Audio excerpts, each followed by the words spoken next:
faire attention aujourd'hui à se poser une bonne maanaam question bu baax bi su ma amee sama compte bancaire est-ce que c'est forcément nécessaire ma lier ko ak mobile money bi man mobile money je pense que seen rôle ñu ngi koy jouer parce qu'ils sont facilité nañ ay opérations yu bëri pour nit yi surtout ñu nekk ci informel bi donc ça c'est à féliciter et utilisateurs yi aussi ñoom dañoo am responsabilité mooy lan mooy tout simplement savoir gérer seen finance en dehors de ces outils là et utiliser ça comme des vecteurs dafa am benn exercice boo xam ne ku ci nekk si ñun jaar na ci mooy tey dañu naan Sénégal wala en Afrique sax en général sa salaire bu ñëwee rek premier bi doo ko lekk mu ne la bii da nga koy jox sa pap bii jox ko sa yaay bii jox ko sa maam après beneen bi nga génne ko sarax malheureusement c'est une réalité nit booy ñëw bu ñëwee sax di la solliciter di la ñaan ndimbal nga jox ko il va jamais croire que da nga xañ sa bopp pour jox ko day foog ne ni que da nga am assez maanaam li nga yor dafa doy moo tax nga jox ko. souvent dañuy wax ne sénégalais mënul épargner. est-ce que loolu problème de mentalité la wala problème de manque éducation financière. Sénégal amuñu problème mu am xaalis. andi c'est-à-dire. liggéey xaalis mu dugg. loolu du problème boobu ok. man loolu laa dem ba seetlu. problème bi mooy ni nga koy gérer. mais léegi nag beneen couche ñëw tegaat ci kaw. muy xarala yu bees yi. dëgg la technologie yi. dépenser léegi ak téléphone yi day gën a gaaw alors est-ce que yaakaar nga ni xarala yu bees yi ak mobile money yi moo gën a gaawal affaire bi wala suñu habitude yi lu ba léegi quoi. man de peut-être que réponse bu ma lay jox dina la jaaxal tuuti mais je pense que mobile money selon ce niveau nan nga mën a gisee sa bopp ci li nga am. que mu nekk 10 000 100 000 1 million nan nga mën a def ba génn ci. moi je suis bilingue je parle français je parle anglais damay wax anglais wax français. mais man tamit damay formé ci wolof moom wax dëgg fa ne. macha allah loolu. mën nañ aussi liggéey ak kuréel comme ñun comme ak keneen ak keneen pour vraiment essayer de créer du contenu vraiment éducatif. en toutes les langues aujourd'hui pour rendre seen plateforme attractive.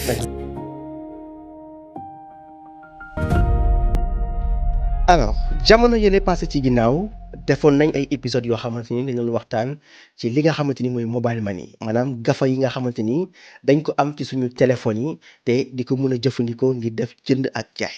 alors ginnaaw bi ñu defee nag épisodes yooyu nag amoon na ay laaj yu bari yoo xamante ni jotoon na am ci internet bi maanaam est-ce que ni nga xamante ni noonu la ñuy jëfandikoo gafa yooyu noonu du tax ñu gën a di dépenser xaalis ba sax dootuñu mën a denc xaalis bi nga xamante ni ñu ngi koy yor alors loolu nag est-ce que dafa génnee habitude yu Sénégalais yi bi nga xamante ni mooy mënuñoo épargner mënuñoo denc wala boog xarala yu bees yi moo ñu pousse ñuy def loolu alors question boobu nag moo tax tey ñu taxawal émission bii nii fas yéene ci waxtaan ak ki nga xamante ni xam-xamam dafa màcc ci lépp lu jëm ci wàllum dimbale nit ñi ngir ñu mën a gérer seen finance xam ni ñuy dépenser seen xaalis xam ni ñuy garder aussi seen xaalis alors suñu invité bi ñu dalal tey nag mu ngi tudd Mariama Ndiaye Mariama dalal ak jàmm ci podcast Wolof Tech. merci beaucoup Ibrahima na nga def. maa ngi sant yàlla bu baax merci pour l'invitation. c'est vrai que émission bi yàgg nañ ko bu yàgg ah. dëgg la moom mais tey la ko yàlla dogal quoi. waaw macha allah. j'espère que tey gars yu bari ñu ngi déglu parce que biñ njëkkee def émission ba lay passé jotoon na am ay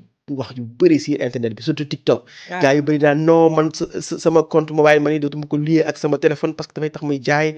ak compte bancaire plutôt. ak compte bancaire exactement tu vois. donc du coup je pense que loolu dinañ ci waxtaan tey. et dinañ indi ay leeral yu bëri ak ci pour population. waaw faw ñu wax ci moom. incha allah parce que soxla nañ torop. merci beaucoup Mariama ci li nga accepté ñëw ci invitation bi alors dal leen ak jàmm ci seen podcast Wolof Tech bi nga xamante ni moo leen di jox lépp lu jëm ci wàllu informatique ak nouvelle technologie yi maanaam xarala yu bees yi ci kàllaama wolof. alors Mariama avant sax ñuy xuus ci débat bi comme ni ñu koy faral saa defee saa su nekk souvent dañuy demander ñi nga xamante ni ñu ngi ñëw ci podcast bi ñu présenter wu un peu wax ñu un peu ci seen jaar-jaar. mais yow nag tey spécialement dañoo bëgg sa jaar-jaar boobu nga yokkal ñu ci sa rapport ak xaalis parce que Mariama gars yi ne nañ mooy dimbale nit ñi pour gars yi mun a téye seen xaalis yi tu vois. denc ko fructifier ko. mais bëggoon naa sax yow ñàkk a xam yow sa rapport xaalis nan la demee ak naka nga dem ba dugg ci domaine bi maanaam coach en finance ak yu demee noonu quoi. d'accord merci beaucoup Ibrahima maa ngi lay jaajëfal bu baax ci invitation bi di jaajëfal ñu ñuy suivre tey. di remercier aussi l'initiative parce que tey moom xam naa ne ci lu ñuy waxtaanee dina soxal ñu bëri. parce que xaw ma kan moo bañ xaalis ci mim réew. koppar moom foog naa kenn bañu ko ci mim réew. ça c'est vrai donc dinañ en tout cas jàppale ñu bëri pour ñu gën a mën a jëfandikoo seen ressource donc man maa ngi tudd Mariama Ndiaye juddoo fi màggee fi n'est-ce pas de HLM à Waagu Ñaay au Mariste n'est-ce pas nekk benn jigéen boo xam ne macha allah jàmbaar la si lu may def parce que franchement dama teel a entreprendre c'est vrai que j'ai eu un cursus scolaire au niveau de l'Immaculée am sama bac en gestion donc très tôt j'ai été comptable si laa terminé sama cursus au niveau du CESAC avec une licence en master en comptabilité et gestion financière et très tôt donc j'ai entamé un parcours professionnel en tant que comptable dans un cabinet de la place mais en une année après j'ai quitté pour lancer mon activité benn année nga def après nga quitté voilà non loolu dinañ si ñëw n'est-ce pas ma arrêté et si laa lancé cabinet bi parce que en réalité man comptable laa woon xam nga comptable tey bi ñu koy saytu mooy koo xam ne ci entreprise bi mooy gérer finance yi maanaam tey xaalis buy dugg ci kuréel bi ak lu ciy génn ak fan la nga koy dugal ak yooyu ñu ñoo koy taataan di xam fu muy dugg ba def état yi bizarrement man ba may gérer ba may am sama salaire dafa am benn exercice boo xam ne ku ci nekk si ñun jaar na ci mooy tey dañu naan Sénégal wala en Afrique sax en général sa salaire bu ñëwee rek premier bi doo ko lekk waaw da nga koy maye waaw da nga koy di maye di joxe gauche joxe droite sa yaay moo lay njëkk woo wala sa maam wala en tout cas parce que macha allah man moom sama maam yar na ma sama papa yar na ma sama yaay yar na ma donc da nga lay woo ne la waaw man rythme bi premier salaire laa ko yow maanaam sa salaire bu njëkk bi doo ko lekk da nga ñëw doo ko lekk da nga la koy wax mu ne la bii da nga koy jox sa pap bii jox ko sa yaay bii jox ko sa maam après beneen bi nga génne ko sarax donc moi j'ai très tôt sama rapport day may permettre ma introduire sama rapport ak xaalis bi nga laaj exactement mon rapport à l'argent wala sama digganteeg alal ak koppar nekkul un rapport de survie maanaam du une question de dama ko ñàkk moo tax tout le temps ma ciy nekk mais ba ma ciy dugg c'est plus une responsabilisation maanaam très tôt da nga ma ci teel a taataan wan ma ni que xaalis il faut que nga responsable pour nga mën ko gérer parce que jamono neexul jamono day évoluer et dafa am une responsabilité boo xam ne xaalis yenn koppari boo ko yoree da nga war a xam noo koy taatane noo koy répartir ci communauté bi pour mu amal njëriñ nit ñi mais aussi yow nga mën ci gis sa bopp et looloo tax man ma seetlu ni que en réalité ñu ci bëri am nañ ci problème bi mën na jóge ci façon bi ñu leen di yere ñeneen ni mën na nekk ci environnement bi ñu juddoo ñeneen ni mën na nekk aussi un problème boo xam ne génération en génération la maanaam ca maam ya ba ca sët ya dafa yàgg donc ce qui fait que nit ki tey pour mu kenn ki pour mu denc xaalis dina metti parce que du luñ ko jàngal xam lu tax luy utilité bi pour keneen moom du épargne bi maanaam denc bi da koy tëb dem directement ci dugal xaalis bi ci loo xam ne mën na ko andil encore xaalis d'où l'importance aujourd'hui ñu xam ne ni que donc Sénégal amuñu problème mu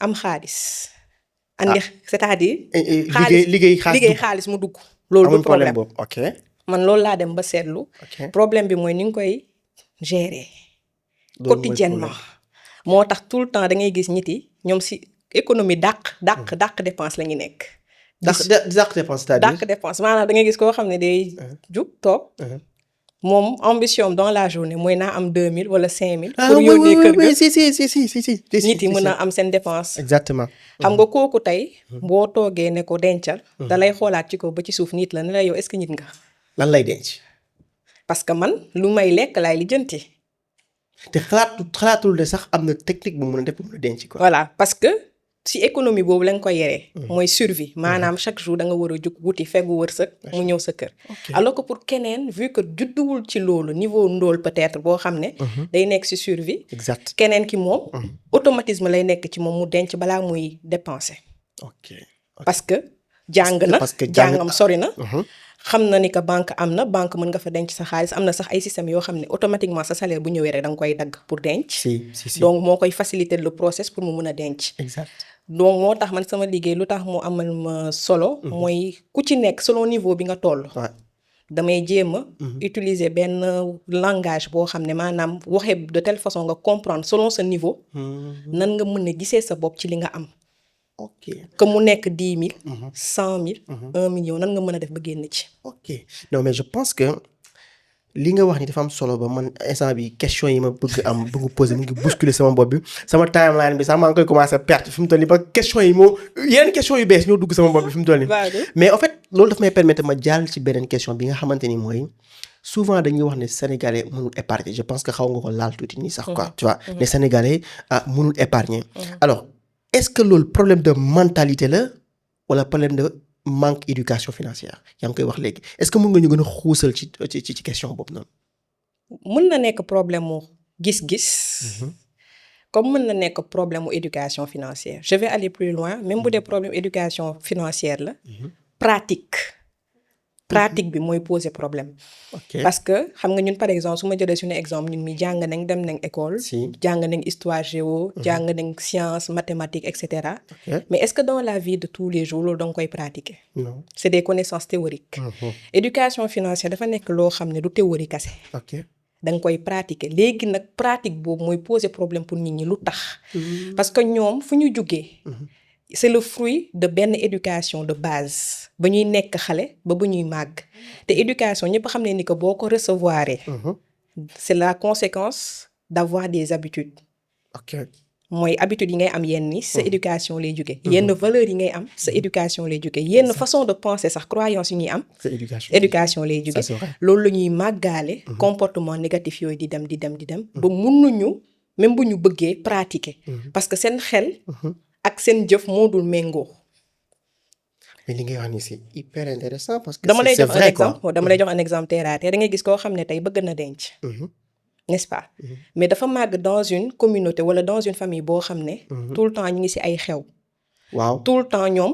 on t'a fait comprendre très tôt sa xaalis bu ñëwee balaa ngaa dépenser pour yow sax. da nga war a jox sa yaay war a jox sa pap war a génne popotu mois bi. ci kër gi nga doog a lijjanti sa bopp.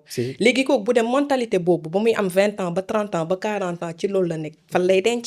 alors que nee nañ épargne boo bëggee mu yomb da nga war a njëkk denc balaa ngaa dépenser. xam nga kooku mi ngi bëgg pratiquer li ñu koy jàngal ne ko épargner mais mënu ko def parce que contexte bu mu nekk ak mentalité moo diverger. mais Mariama man en fait foofu dama am benn laaj bu ma fa laaj parce que en fait di ñu wax naan tontu mooy indiwaat beneen laaj. mais parce que en fait mais est-ce que tey ki nga xamante ni tey mu ngi am salaire 100 000 francs. te xam nañ ne la dëkk bi métti mu ngi war a lekk mu ngi war a naan amaana sax peut-être am na jabar mu ngi war a dundal jabaram mais kooku bu defee bilan weeram. gis na ne li muy dépensé yëpp tu vois. salaire daf ci yem cote amul dara lu mën a c'est-à-dire man mii mos na ma arrivé dans ma vie. nga toog dépenser mu lenn ne lii dugg. franchement gisuma fu ma ci mën a épargner. tu vois mais loolu kooku tey ban solution la mën a am pour épargner. une solution très simple. vivre au-dessous de ses moyens maanaam dund loo xam ne dépassé wu yow li ngay gagner te loolu nag la ñu ti bëggul dégg. xam nga tey bataille la quoi bataille la parce que man Sénégal la ñu nekk. man boy town laa comme ni nga koy waxee. fii la ñu màggee xam nañ lu dëkk bi di doxee. des fois da ngay gis koo xam ne mi ngi am 100 000 bëgg dund koo xam ne dund kuy am 500 000 la wala 700 000. ça c'est vrai da ngay gis koo xam ne 100 000 am bëgg dem wut location 150 000 loo xam ne dépassé na salaire am. est-ce que c'est pas ça la question à se poser. des fois nit ki mën na wax waaw lu may gagner doyul mais est-ce que aussi doo doylu nga xam ne ni que moment bi si lii nga toll. balaa ngaa dem di jëli loo xam ne 75 000 la déjà 25 000 moo lay des nga dem ci benn studio boo xam ne ab mën na nekk ab puxus de amul problème mais nga xam ne 25 000 ngay fay weer nga mën ci denc dara que nga bëgg dem ci loo xam ne yow mënoo ko. et xam nga ne loolu ay indiwaat benn problème de société parce que muy gis-gis bi ñu di gisee. dañ ci accorder importance de telle sorte que. dañuy bëgg niru wala mel. ni nit ñi bëgg. sans pour autant ñu mel ñun ñi nga xamante ni moom méngoo ak suñuy am ak li nga xamante ni moom la ñuy yoree quoi. mais loolu moo mat a bàyyi xel parce que xaalis wala lépp loo xam ne dafa laal mbirum koppar. dafa toppul yëg-yëg. li nga wax na suba. te répété waatal non dama koy répété lépp luy lallu si mbirum alal. koppar dafa lalluwul ci ay yëg-yëg. dafay basé wu ci lan laa soxla. rationnel il faut être rationnel. malheureusement ñun dañu nekk un peuple ou bien on est en Afrique on a une communauté très émotionnelle maanaam ñun suñu yëg-yëg des fois mooy jël le dessus yëg-yëg tey maanaam li ngay yëg sa xol comme mu nekk da nga stressé wala nga frustré wala nga mer loolu yëpp ku koy des fois ku koy def wala nga kontaan ku koy def si yow. am na ñoo xam ne buñ kontaanee yor benn las 50 000 ñëw jënd bay ku koy def si yow d'habitude mooy ñi ci la wër. te des fois nit ñi selon li nga leen di yeree et ak croyance yi ñuy am on te fait croire que dès que am nga yenn revenu yi rek da nga war a wane ni que sa situation changé na. donc da nga lay mettre dans une case dugal nañ la ci benn kaso boo xam ne da nga war a prouver. maanaam da ngay wane ni que man de réussir naa vraiment léegi tout va bien. mais quelle est la conséquence de ça déjà yaa ngi exposer sa bopp. benn parce que nit malheureusement c'est une réalité nit booy ñëw bu ñëwee sax di la solliciter di la ñaan ndimbal. nga jox ko. il va jamais croire que da nga xañ sa bopp pour jox ko day foog ne ni que da nga am assez. maanaam li nga yor dafa doy moo tax nga jox ko. jërëjëf waay jërëjëf waay est-ce que tu vois un peu. en plus encore yow nga dugg ci dette boo xam ne mënoo ko parce que da ngay dugg ci ay éléments yooy jënd yoo xam ne soxla woo ko xam nga ni que par exemple da nga soxla oto. pour dem ci sa liggéey.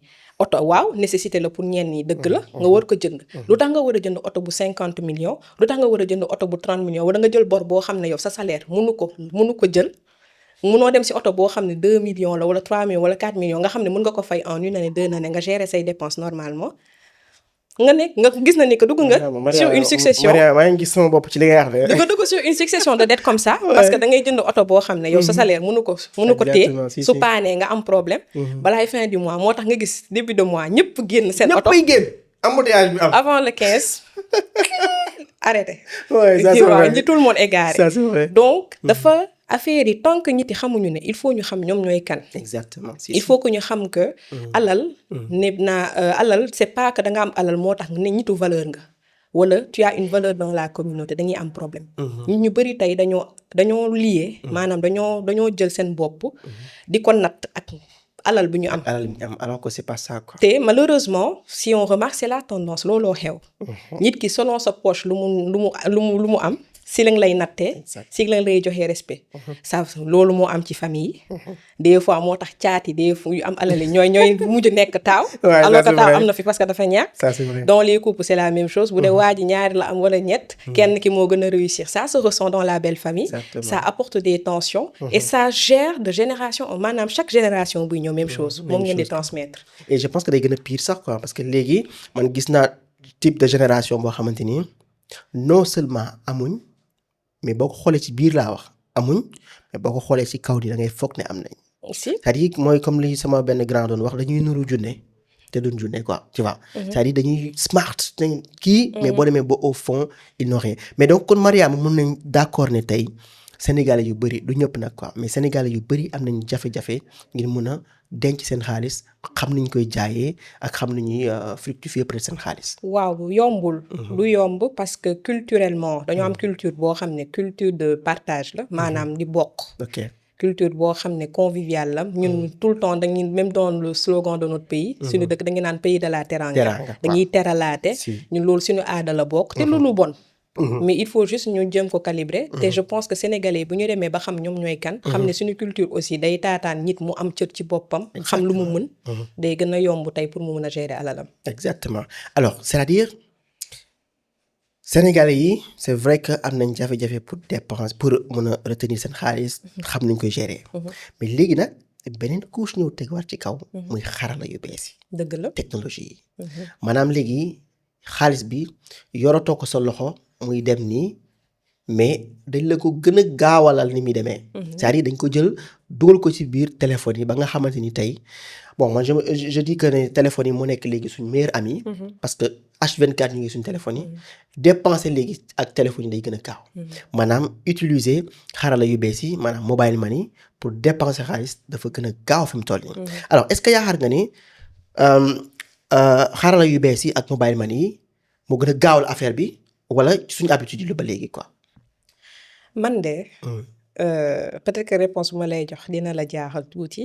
mais je pense que mobile money ils n'ont rien à voir ak problème mu dépenser.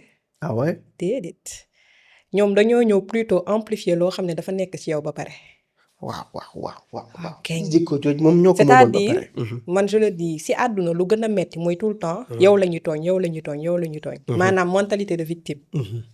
man nañu tooñ waaw sama xaalis day dem waaw tout le temps diw moo tax ni kii bi moo tax mu dem wala wallet bi moo tax mu dem et cetera. non mais internet yi waa TikTok bi la doon wax ne. non en réalité. yow bu dee doo yàqkatu xaalis. c'est-à-dire xam nga ni que doo yàqkatu xaalis en quoi aujourd'hui le fait d'avoir un wallet ici. am benn wallet ici. lay changer sa comportement de dépense. non mais attends je t'explique pourquoi. parce que bon personnellement man. Au début, j'avais pas connecté sama mobile money ak sama compte bancaire. Parce que je me disais que en fait dépense bi day gaaw. day gën a gaaw. parce que mun nga toog sa kër nii. nga war a def benn dépense. parce que damay dégg ñuy wax souvent ne boo bëggee jënd benn affaire.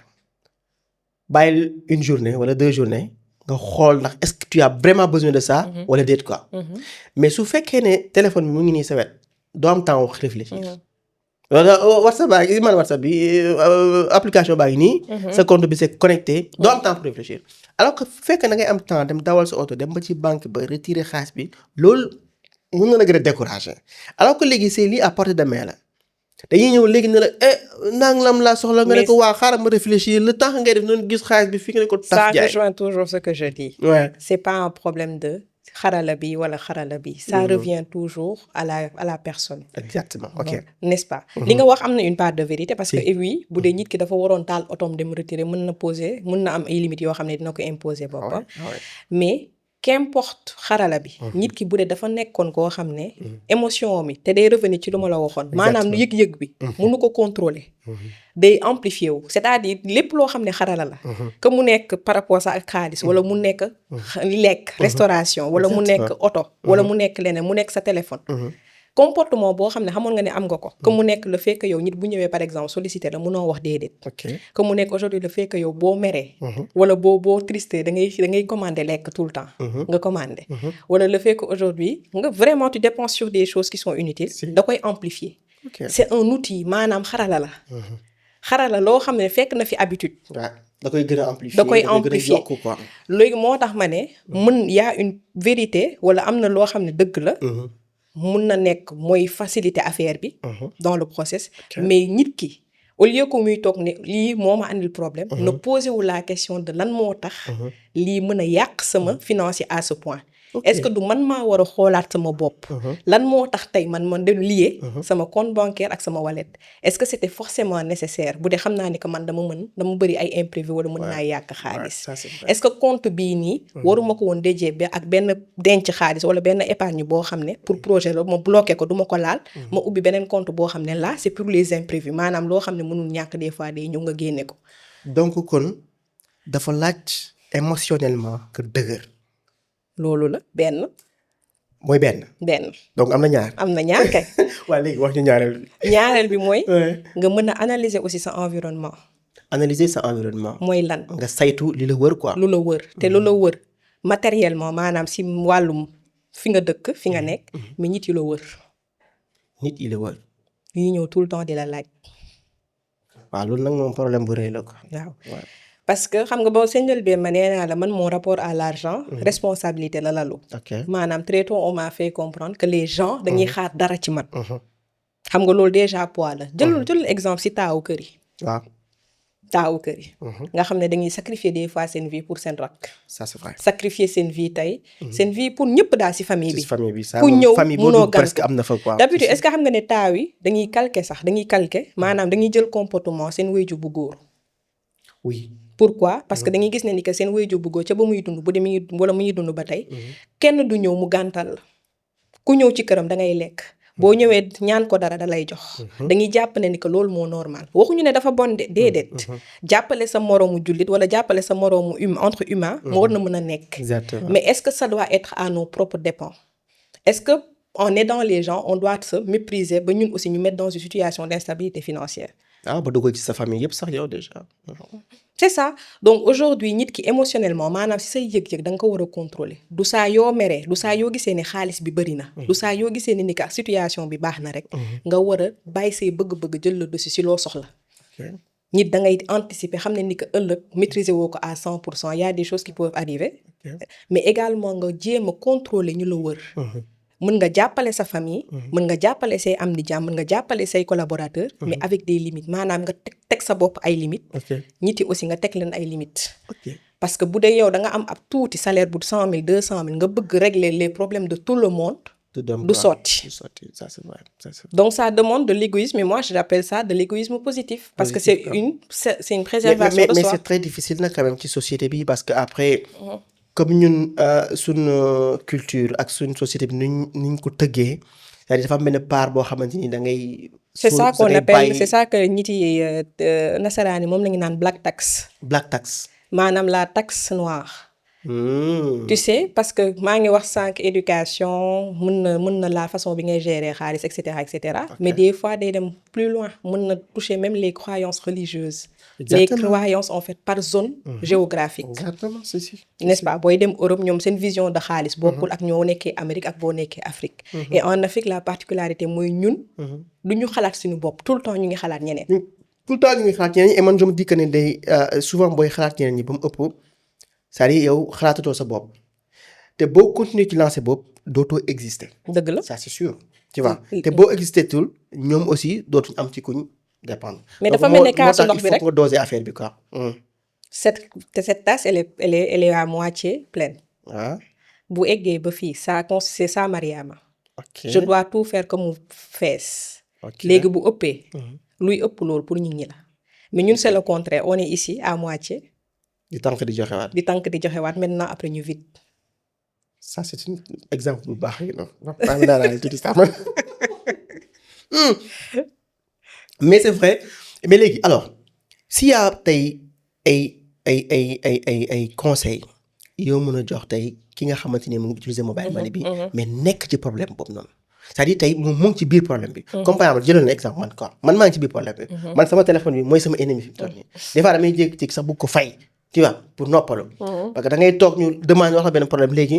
nga xëcc ko bëgguma wax application yi mais soo amoon na nekk Wave Orange Money wala yu demee noonu. nga dugg rek envoyé. da nga la fay publicité. waaw nañ la non na ngeen ma fay donc du coup tey ki nga xamante dem na ba ancré wu ci loolu. ban conseil nga ko mën a jox. pratique nag pour mu mën a génn rapidement ci loolu. man déjà je suis très pratique parce que damay accompagner nit te lépp lu may joxe comme conseil dafa fekk ma appliquer ko si man ba pare. exactement parce que de nature man nit bu émotionnel la dama am empathie maanaam dama am xolu yërmande si jaam yi. est-ce que tu vois un peu. dans toutes mes relations c'est un système de valeur très important mooy empathie maanaam yërëm. xam nga nit bu dee da nga am yërmande. nga gis nit mu nekk si yenn situation yi soxal du ko nangu. exactement ça c'est vrai. soxal du ko nangu. donc man dama xam ne ni que jàppale nit yi. pour man dafa bokk ci man. ma jàppale nit. mais su ma war pour que mu ma nekk ci à l'aise day nekk lenn mooy dafay fekk man ma bëgg ko c'est-à-dire may bu ma lay may man maa ko mooy man c'est volontaire maanaam man maa koy décider. yaa koy décider si nit du ñëw devant man toog. wax ma argument am di ma manipuler émotionnellement maanaam des fois di wax sax loo xam ne dëppoowul ak dëgg. pour ma jox ko sama xaalis benn. day fekk man ma bëgg ko. te des fois aussi. su ma demee ba xam ne ni que dama la war a jox. des fois juste pour taataan. faire exprès du ma la jox montant bi ngay laaj man ñaari méthode laay joxe de manière très simple. pour déjà les sollicitations. pour seetlu. nit mun na ñëw ne la waaw dama soxla 25 000 wala dama soxla 50 000. diviser ko par 2 wala par 3 wala par 4. ok nga jox ko une partie nga seetlu nit ki. dans son langage propre di nga xool ndax beneen yoon buy ñëwaat du ñëwaat d'une autre manière wala wàññi sax lu muy laajte xam nga nit yi quand on dit il faut apprendre à dire non dañu yaakaar ne da nga naan non déedéet comme ça non c'est pas ça il y a des manières indirectes de le faire parce que da ngay xool ce que tu cherches c'est le changement de comportement et comme ni nga ko waxee il y a la technique du lendemain maanaam tey nit bu ñëwee wax la nga ne ko may ma xalaat ci je te reviens si au moins ça te permet d'avoir du recul et de savoir quelle sera la bonne méthodologie aujourd'hui pour bousculer loolu donc ça c'est ça en premier lieu mooy pour comportement vis-à-vis nit yi maintenant par rapport à l'utilisation même de ces outils là il faut comprendre que li outil la lu moom moo lay contrôler dañ ko créer tey pour répondre à une problématique mooy lan mooy yow sa xaalis mu mun ci ne nga am ci accès xam nga loolu la ñoom kenn forcé wu la nga dem télécharger seen application kenn forcé wu la nga dugal ci sa xaalis on est bien d'accord yaa ko def de ton propre gré donc il y a pas point de pointer naan kii mooy problème déedéet dama fa dugal sama xaalis lan mooy objectif derrière ma ubbi compte bi dugal ci sama xaalis ça c'est le premier point léegi man quels sont lan mooy sama objectif ci année bii nii est-ce que dama bëgg créer benn projet est-ce que tey temps yi seetlu naa ni que vraiment maa ngi bëgg def bëgg naa denc sama xaalis pour projet mais imprévu yi tout le temps daf may sonal donc sama épargne maa ngi siy jël di kii léegi nga ne man sama premier objectif mooy ma am un fonds d'imprévu maanaam épargne boo xam ne tey pour yooyu la soit le fait que tey mën nga feebar nga prévoir jël foofu wala sa benn mbokk mu nekk sa doom wala sa soxna wala kenn koo xam ne jege na la nga xam ne mënul ñàkk nga jël ko ci nga mën a jël xaalis boobu régler ko xaalis boobu nag mun na nekk sur ces outils là parce que dafa war a accessible dafa war a accessible parce que xamoo urgence fu muy ñëw mën na nekk à 1h du matin mën na nekk 2h mën na nekk 3h foofu la sax utilité outils yi voilà nga xam ne day liquide day accessible mais bien sûr en faisant bien une distinction lan mooy urgence ak lan moo ko nekkul parce que urgence xam nga pour hospitalisation urgence la oto bu panne urgence la yeneen ak yeneen urgence la. alors que par exemple nit ñëw ne la non dama bëgg jënd yére bu bees non dama bëgg jënd téléphone bu bees loolu du ay urgence wala ay caprice la plutôt.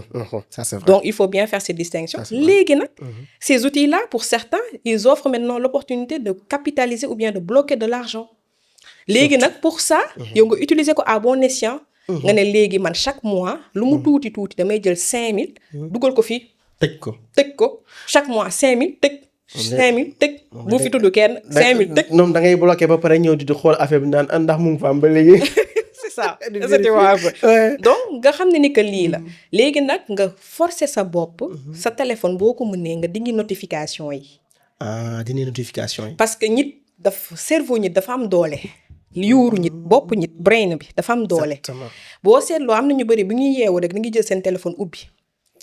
c'est un très mauvais réflexe wala des fois seen notification le bruit bi ting ting di nga ko bàyyi te loolu en fait dafa am lu muy activer sa bopp. benn cellule boo xam ne day tax sa kii am na benn terme bu ma fàtte mooy. adrénaline wala. voilà adrénaline day jug. tu vas day réactiver ses émotions bi. nga dem def action bi. donc bu nekkee réseaux sociaux da ngay suivre ay pages yoo xam ne dañuy proposer ay chemises ay montres yu rafet wala ay yére désactiver waxuma nga bañ a suivre page de mais désactiver notification yi nga xam ne bu ñu nekkee live doo ko xam et cetera pour même ces applications aussi nga désactiver. tu l'ouvres juste quand tu en as besoin et faire attention aujourd'hui à se poser une bonne maanaam question bu baax bi. su ma amee sama compte bancaire. est-ce que c'est forcément nécessaire ma lier ko ak mobile money bi. doy na waat boobu moom man. sama expérience personnelle lay wax de. loolu c'est uniquement logique pertinent en tout cas moi pour ceux yoo xam ne seen problématique épargne la ngeen def ko pour fonds d'urgence bi. maanaam loo xam ne imprévu la mais leneen lépp loo leen di teg loo xam ne pour projet la. bu leen ko lié ak mobile money na nekk dans un compte bloqué. c'est plus sûr quoi. moo gën wala nga utiliser des placements yeneen type de placement des véhicules ça peut être d'épargne ou d'investissement. foofu sax bëggoon naa si ñëw parce que question bu am solo la maanaam. est-ce que tey xalaat nga ni entreprise yi proposé mobile money yooyu noonu war nañoo def ay service wala ay fonctionnalités ci biir application yi pour permettre nit ñi aussi ñu mën di non seulement denc seen xaalis mais fructifier seen xaalis yi. ça ne dépendra que parce que je pense que dañu nekk ci benn système boo xam ne système bu varié la diversifié il y a plusieurs acteurs yi bëri na. man mobile money je pense que seen rôle ñu ngi koy jouer parce qu'ils sont facilité nañ ay opérations yu bëri pour nit yi. surtout ñu nekk ci informel bi donc ça c'est à féliciter et je pense que seen rôle ñu ngi koy jouer. parce que seen rôle mooy lan seen application yi des fois yu ngi am c'est très pédagogique. doo dugg ba sonn ci di nga teel a comprendre nga jàng wala nga bañ a jàng. mais en même temps aussi c'est facile d'utilisation et aussi wane nañ transparence te aussi ñu protéger données wu nit yi parce que il collecte beaucoup de données donc ñoom seen rôle ñu ngi koy def. utilisateurs yi aussi ñoom dañoo am responsabilité mooy lan. mooy tout simplement savoir gérer seen finance en dehors de ces outils là. et utiliser ça comme des vecteurs maanaam utiliser ko comme li nga xam ne dafa nekk fi pour jàppale la yow si la manière que tu gères ton argent. léegi nag éducation financière bi moom moo mën a jouer un rôle d'innovateur. pour mun a permettre aujourd'hui à ces fintech-là, mais aussi à ces personnes-là, d'avoir une démystification de la chose. Maanaam tey terme yu metti épargne, investissement, ay FCP, ay fonds commun de placement, ay action, ay yooyu yëpp ñoom ñu mën a xam mooy lan balaa ñu ciy dugg. Parce que nit ci loo xam ne xamoo ko mënoo ci dugg mënoo ci investir. On est bien d'accord. Ça, c'est vrai. Donc ku ci nekk da nga am sa rôle booy jouer. Maintenant nous tous dans l'écosystème dañu war a collaborer. Exactement. Pour trouver en fait les techniques, les méthodologies et les ressources aujourd'hui pour permettre à l'utilisateur final parce que moom lañ fi nekkal. Pour lui permettre tey mu mën a être inclus financièrement, d'où l'importance de l'inclusion financière. Macha allah mais alors inclusion financière bi nga tudd noonu sax man daf ma soxal ba nga xamante ni. moo xam mu nekk ci wàllu finance moo xam mu nekk ci wàllu technologie. te tey comme finance ak technologie am nañ nuñ lëkkaloowee nii. est-ce que yaakaar nga ne tey ci àll bi am na méthode bu ñu leen mën a expliquer yii nii yëpp ba nga xamante ne accessible. parce que da ngay defaale benn mbir régler waale benn problème. parce que tey même boo demee di leen expliquer wàllum xarala yu bees yi wala nga leen expliquer wàllum finance da nga leen jaaraale expliquer waale leen xarala yu bees yi puisque léegi tey même àll bi boo demee tey ñu ngi utiliser mobile money tu vois ñu ngi transférer xaalis même ñu ngi jot aussi xaalis yu jógee à l'étranger di ñëw ci ñoom et tout cela yow est-ce que xalaat nga ni tey am na benn moyen boo xamante ni mën nañ ko def pour inclusion financière bi ak technologique boobu noonu ñu mun ko yóbbu ci àll bi ba nga xamante ñun aussi sentir nañu aussi ci leen bokk parce que il faut pas négliger que ne économie je pense bi nga xamante ne ñoom aussi ñu ngi koy créer c'est énorme.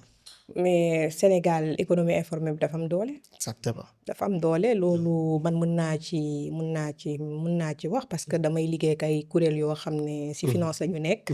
dañuy dem dans la sous-région di accompagner famille yoo xam ne ay groupement la ñu yor.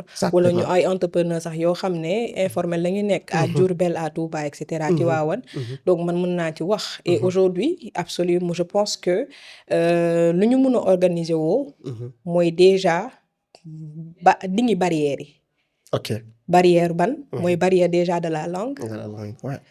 parce que alhamdulilah ñun moom ci suñu liggéey très tôt dama ko teel a wax.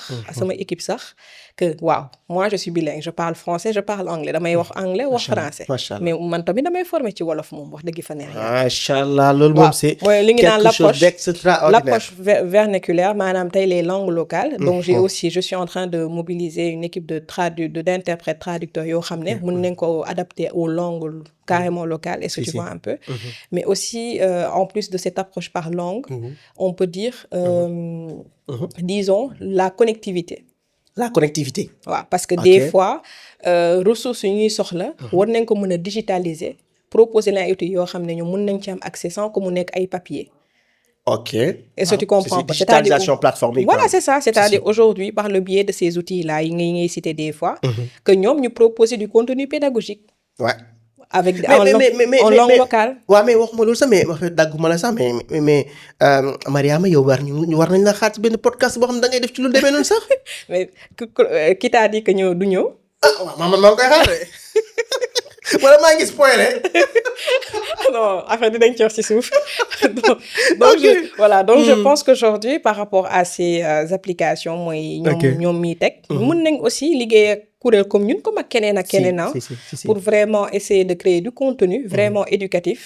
en toutes les langues aujourd'hui pour rendre cette plateforme attractive. exactement. et finalement donc ku ciy bénéficier wu xanaa nit ki. koo xam ne utilisateur final bi la mais aussi ñun dañ ci am. impact bu ñu bëgg maanaam résultat yi ñu bëgg ci communauté bi da nga koy am. parce que dinañ gis ne ni que nit yi léegi dañuy gën a yeewu. yenn gaspillage yi da nga koy bàyyi. exactement. et dañuy gën a utiliser outils yi à bon escient comme ça ñu bàyyi naan kii moo tax sama xaalis di dem kii moo tax sama xaalis di dem. en tout cas man bi ma defee woon épisode boobu noonu sur internet gars yi lu nekk wax nañ ko non man je veux plus faire ça dañu doon renvoyer faute yi vers plateforme yi quoi. tu vois alors que comme ni ñu ko gisee tey jii nii faute bi nekkul ci plateforme yi mais ci suñu habitude yi la. waaw c'est ça day amplifier rek. day amplifier lu mu fi fekk rek lay amplifier. exactement donc du coup foog ñun ñu gën a dëgër. foog ñun ñu gën a xam lan moo nekk suñu ay priorité. foog aussi ñu ñeme affronter réalité bi. parce que souvent da ngay gis ñoo xam ne dañuy ragal ne non lii su ma ko defee nan lañ may gisee naka lañ may wax ci man dañ naan dama nay nangam ak nangam mais je pense que ne pour nga mun a di exister foog nga jël yenn décision yi am na benn paa boo xamante ne moo wax ne ma nekku fi moo ko fii taxat ne bu fekkee ku la laaj rek nga jox ko dara dootu fi ne. mais nit dina laaj mu ngi fi waaye nga ne ko nekku fi. c'est ça mais loolu moo ko fi tax a nekk. te bu fi nekkee mën na la jëriñ investir ci leen affaire mën na la jëriñ. mais je pense qu'il y a une anecdote de Ali Dangote qui le disait. qui disait que à un moment il refusait toutes les sollicitations de sa famille.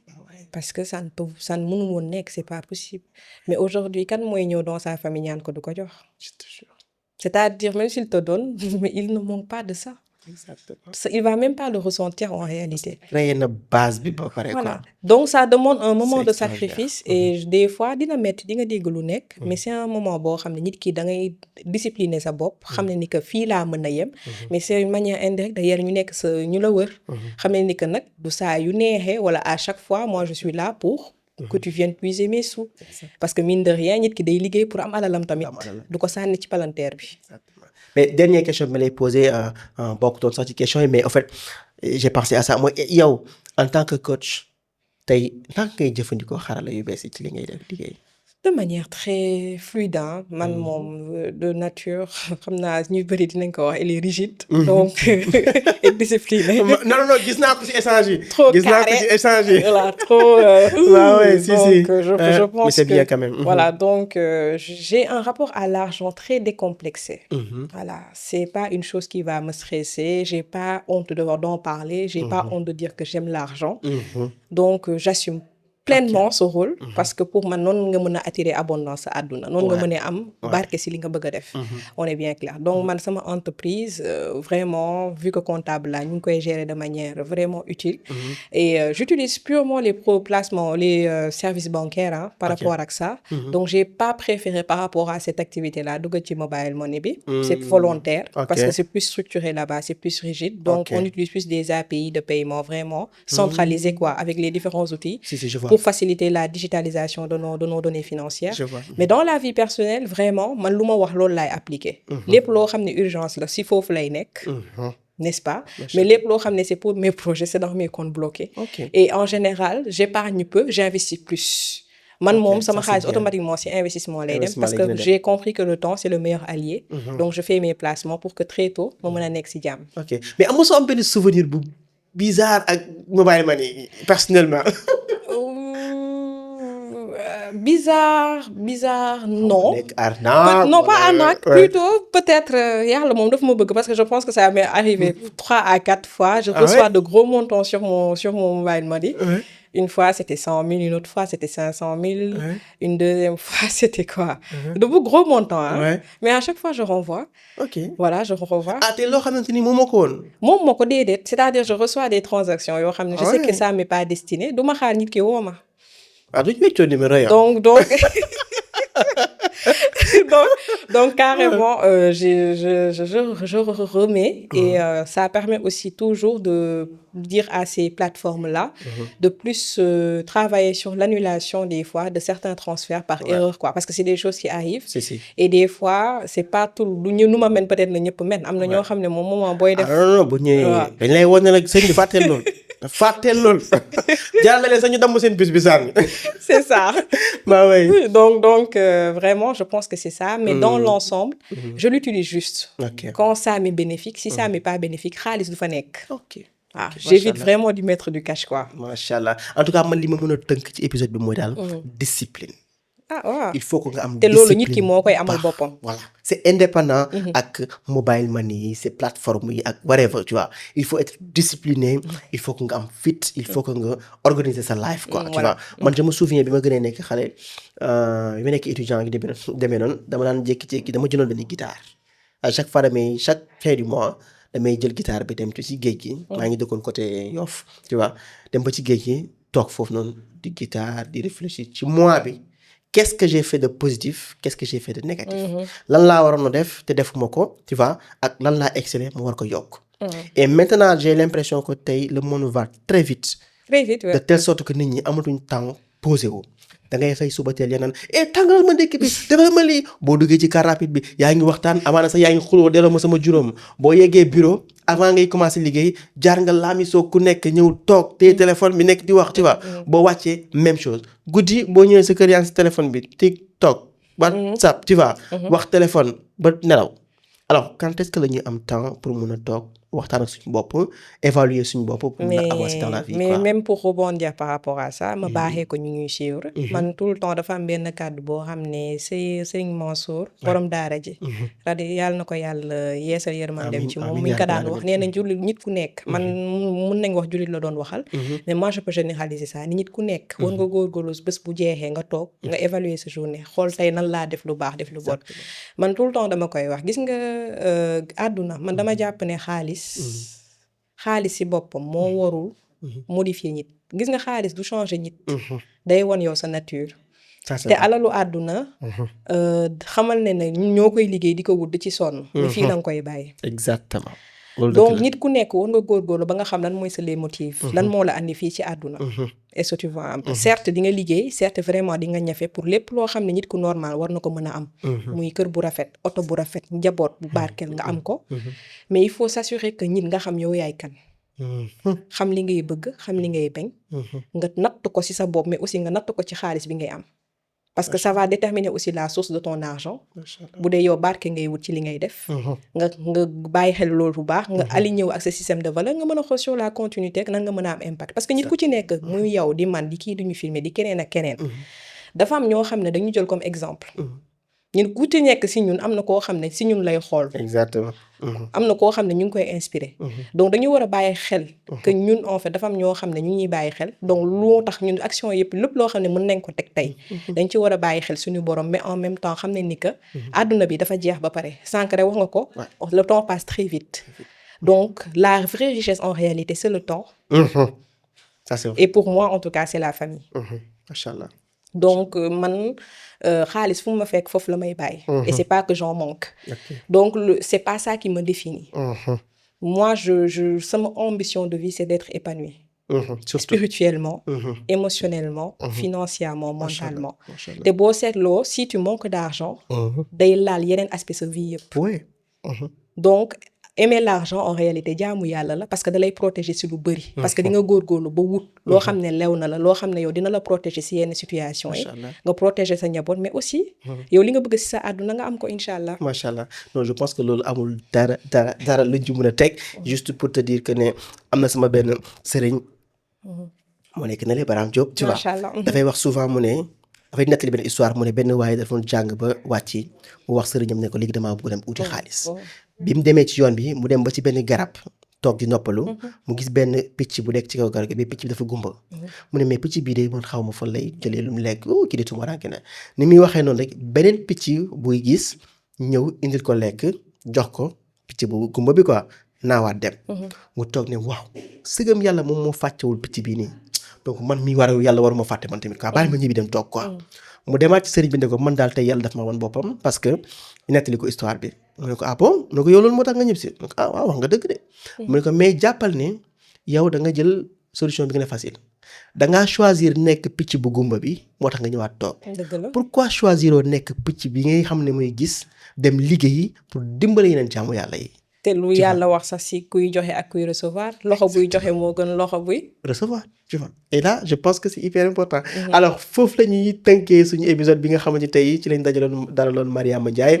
et j'espère que tey kontaan ngeen bu baax ci li nga xamante ni moom lañ discuter. alors Mariama la mu nekk sa mot de la fin.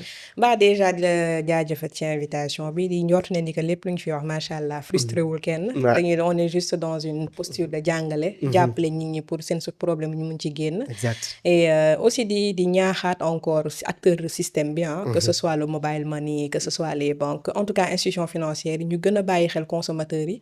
parce que ñoom vu que ñoom suñu fi nekkee consommateurs yi moo tax. donc ñu jéem a góorgóorlu ba xam ñoom lu ñu soxla. ñu collaborer moo gën et essayer en tout cas entre nous ñu permettre dans cette démarche proposer des éléments que ce soit des cours que ce soit des modules. pour permettre ak nit yi nga xam ne. des fois seen njàng soriwul. mais taxul ne ni que muus nañ am nañ xel dañuy xalaat. ñu accompagner leen pour ñu mën a def seen projet parce que secteur informel bi soxla na ko. jigéen yi nga xam ne ay jàmbaar lañ dañuy yeewu 5 heures du matin di dem sa marché poisson wala di dem feneen ay jàmbaar lañ soxla nañ ko. donc yéen ñu ngi def ay efforts yu considérables vraiment jàppale nañ ñibbal njaboot yu bëri. mais toujours nekk dans cette innovation continue. et incha allah je ne cesserai de le dire on y arrivera. incha allah non dinañ ci arriver incha allah. allez merci beaucoup te bu leen fàtte dem suivre Mariama Ndiaye aussi. @UpTribe. exactement @UpTribe mais yow waroon nga ñu wax sax ci affaire UpTribe yow parce que da nga ko fàtte wala lan. loolu la UpTribe. posé woo ma ci question. mais wax ci tuuti ci UpTribe laa ñuy def. waaw UpTribe bi de muy kuréel bi rek. muy kuréel bu ma la doon wax boo xam ne créé naa ko. donc www.theuptribe-du6co.com. ok donc nous sommes sur tous les réseaux sociaux da ngay def juste @THEUPTRIBE UpTribe. mais lan ngeen di def exactement. Aujourd'hui on est sur 3 fronts. Okay. Donc on a un cabinet où on propose des services de coaching. Okay. Privés, donc aux individus, mais aussi des coachings groupés aux entreprises. Okay. On fait aussi de la formation. Donc, on accompagne les entreprises qui aimeraient... coaching, c'est-à-dire? Coaching, moi, nit ki. nit koo xam ne nit nga ñëw si ñun nga wax ñu da nga am problème par exemple par rapport ak dépense. wala problème par rapport ak denc wala investir. ñun ñoo lay jàppale.